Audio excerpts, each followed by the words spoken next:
सॼी सिंध जियां सिजावल में भी ज़िले पुलिस पारां शहीद पुलिस एहलकारनि जी यादि में SP ऑफिस में एक तकरीब कोठाई वई। तकरीब में SP Sujawal Sohai Aziz Talpur, DC Sujawal Ismail Memon, DHO doctor Shahnaz Khawaja, bar council के सदर अब्दुल कादिर खासकेरी, लियाकत जुमारी, सूरज सिजावली समेत सिविल सोसाइटी के माण्हुनि, सहाफ़ियुनि ऐं पुलिस एहलकारनि शिरकत कई। तकरीब में शहीद पुलिस एहलकार शाहनवाज़ बरहमानी समेत शहीद एहलकारनि खे भेटा पेश कई वई ऐं पुलिस सलामी ॾिनी वई।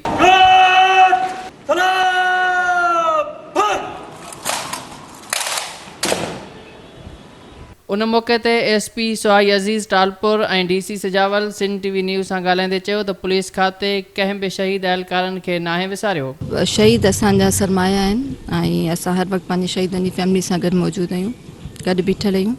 अॼु 4 अगस्त आहे जेको सिजावल में भी मल्हायो वियो आहे। असांजो हिकु शहीद आहे शहीद शाहनवाज़ बिरमानी जंहिंजी फैमिली हिन वक़्तु आदू में राइश पज़ीर आहे।